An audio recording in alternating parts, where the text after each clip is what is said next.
ဝဆိုတာဒီလိုပါပဲအောင်မြင်ဖို့ကြိုးစားခြင်း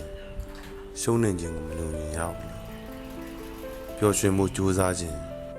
ဝမ်းနည်းခြင်းကိုမညှို့ညင်ရောက်သူများထက်တာခြင်း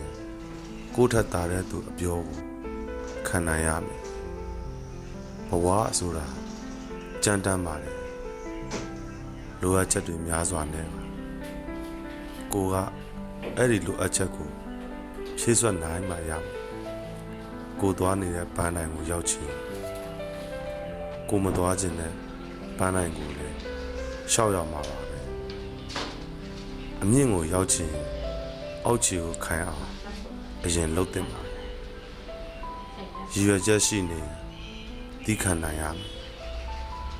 ရှင်တန်ခြင်းတည်ဆုံးရောမှလည်းမကြောက်အောင်ချမ်းသာခြင်းဆင်းရဲတဲ့တန်ခံနိုင်ရမှာပေါ့အရာရာတိုင်းကိုပိုင်ဆိုင်ခြင်း